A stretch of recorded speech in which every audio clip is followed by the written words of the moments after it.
run, even though I was so fat. But I knew my neighborhood.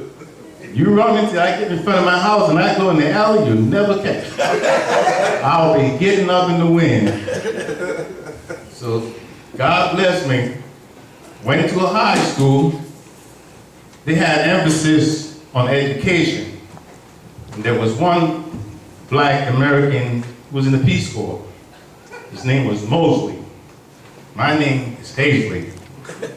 So I tried to emulate everything that guy was doing.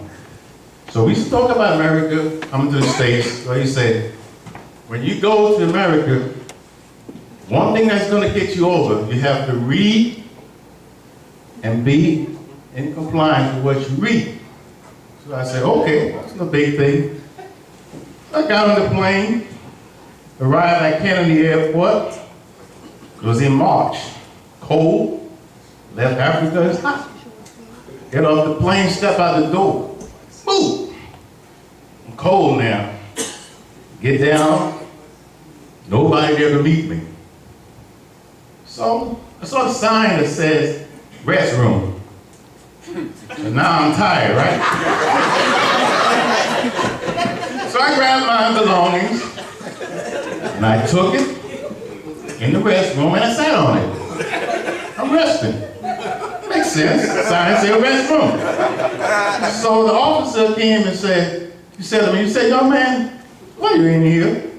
I said, I'm resting. He said, oh no, son, you have to go to the lounge. So now I'm being argumentative. Well, why would they put lounge and restroom? I don't want to go in the lounge because the lounge is a place where you're supposed to go and drink. I want to drink, I want to rest. He said, where are you from? I said, Liberia. He said, is it true that Liberians, when you ask them a question, they never answer you straight, they always answer you a question? I said, who said who's that? So, I called my cousin that was coming too. He said, take a taxi. So now I picture this. A young black man from Africa, you put him in Brooklyn, East New York. Lord have mercy. Talk about culture shock. I get my cousin's house. It's cold. First culture shock was, I see garbage can in front of the house.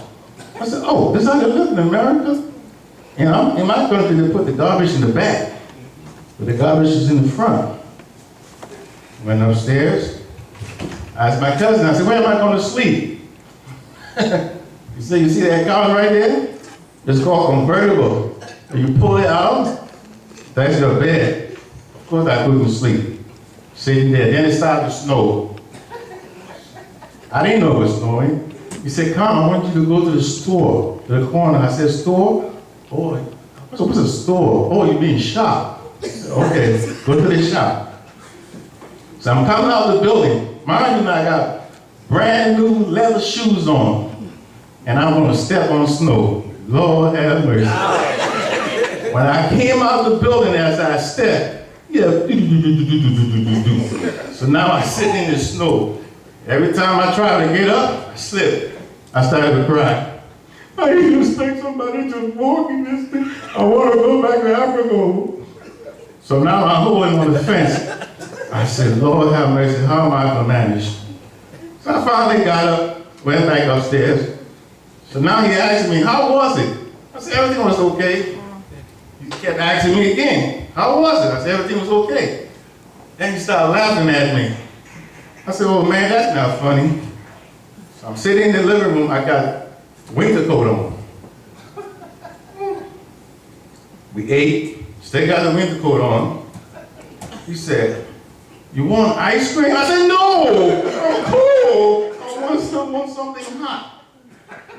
So he gave me something hot to drink. I drank it. And I'm thinking, I say, this is going to be tough, but I got to pay attention to all the rules. So now one day we go to Manhattan, have the sign. When you get ready to cross the road, it says, don't walk. He started to walk in front of me. He said, come on, come on. I said, no, the sign says, don't walk. I am not walking across the street. He said, okay, you would be okay in America, because you're following all the signs. We get in the car, coming down to D.C., the sign says, don't drive and drink. So we got a bucket of Kentucky Fried Chicken in the car, and we eating. We pass, we see the sign, said, don't drive and drink. So somebody in the car grabbed a bottle of water. I said, no, you can't drink. The sign said, don't drive and drink. We're getting in trouble. So my man, you would be good in America. I said, okay. So I decided that I was going to join the military, United States Army.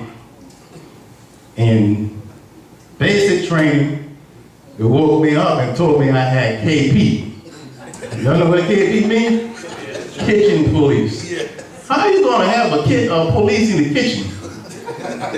So when he came back, he said, Private Hazel, you AWOL. I said, what's that? He said, just get up. You got to go to the kitchen. I said, for what? He said, you got KP. So now I'm being argumentative, right, Mr. New York? I said, what's KP? Just in that time, the drill sergeant came. Oh, Lord. Soldier, get out of my bunk. So I go to the mess hall, and I go on with the pots and pans. I'm in the embryonic stage. I'm sleepy. Sleeping on the job. Mess sergeant came, he said, look at here, look at here. He said, come here, boy. You going to pots and pans. So yeah, I am in pots and pans. Can't move it. I'm thinking, man, this is hard.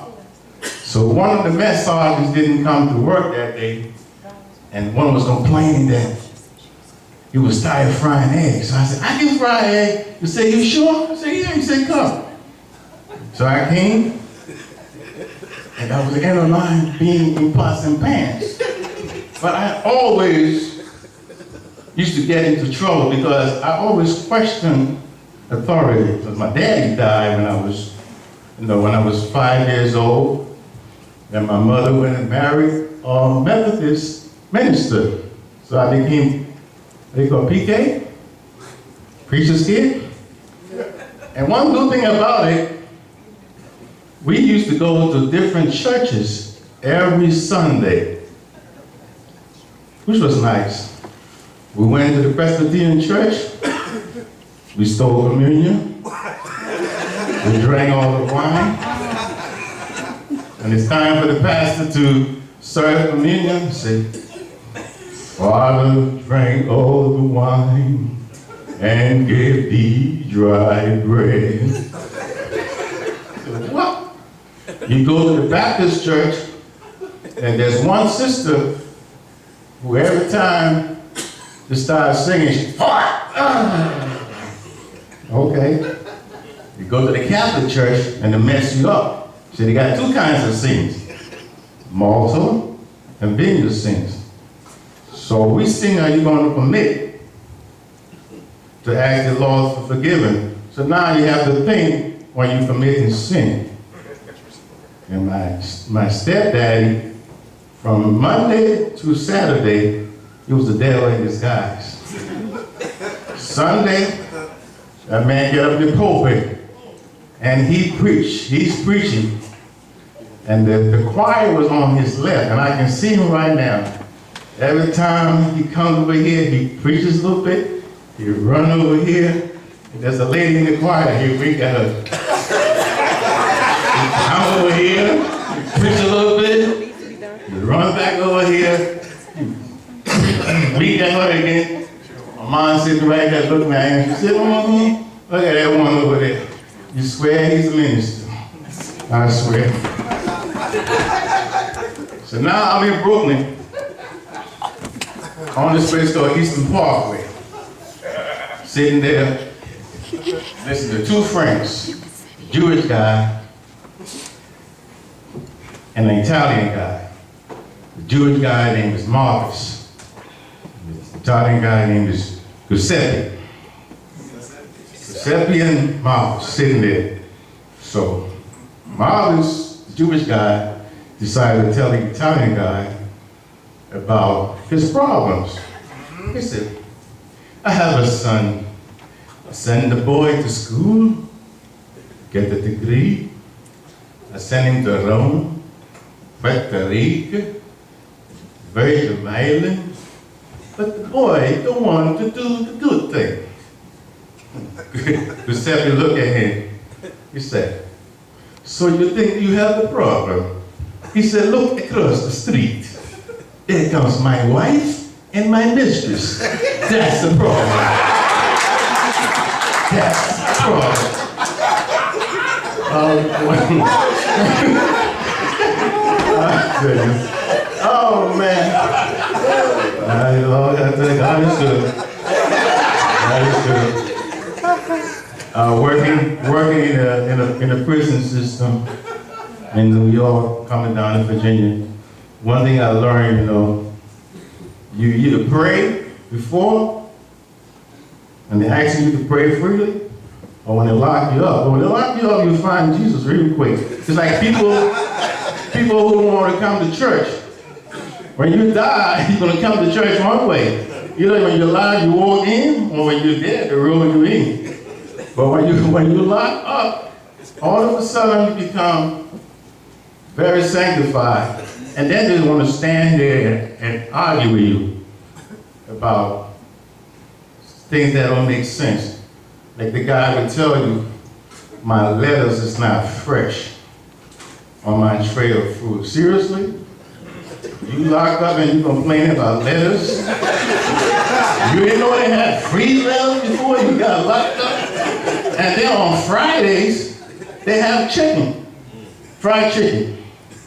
The judge was going to release this guy on a Friday. He told the judge, he said, Your Honor, no, you can't release me now.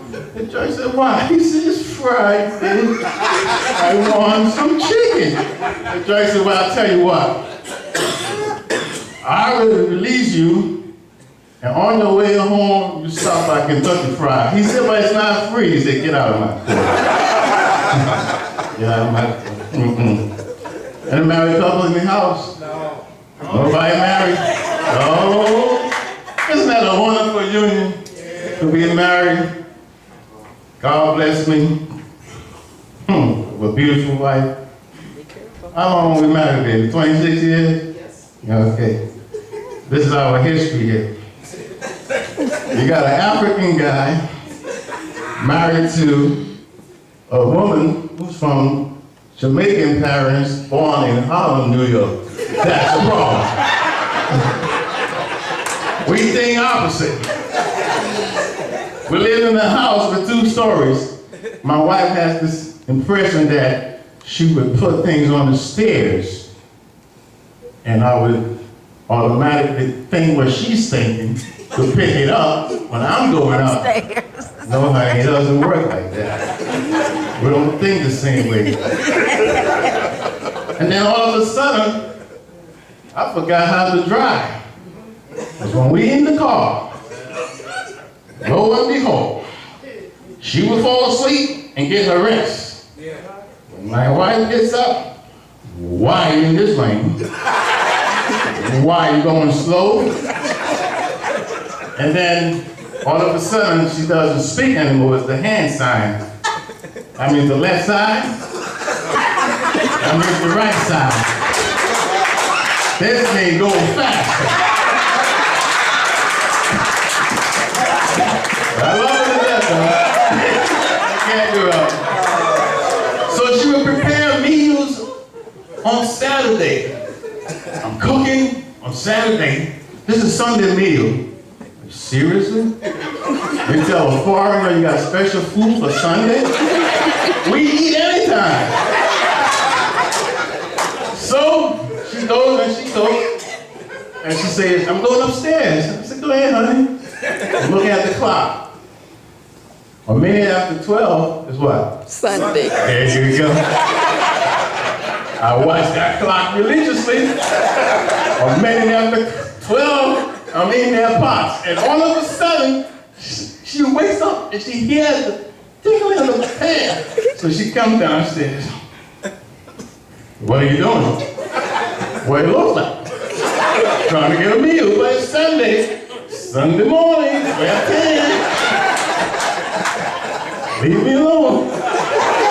Don't bother me. Oh my God, I tell you.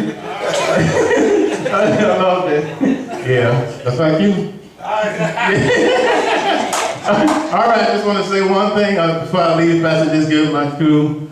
I mean, it's nice to be in the house of the Lord, and I thank God for this. But all of you people, you're good people. The last time I stood before a body of people like this, they were not people who had something positive. That's right. I'm standing before positive men and women. I thank God for your blessing, your respect, your honor, but I want you to also please think about my people, Liberia, and Sierra Leone, or matter of fact, West Africa, who are suffering today from Ebola. Now, don't everybody get up and run. I'm not vomiting, I don't have a fever. I'm straight. Okay, good. Nowadays, you tell me what Africa, what? Get out of your way. I'm good. Thank you.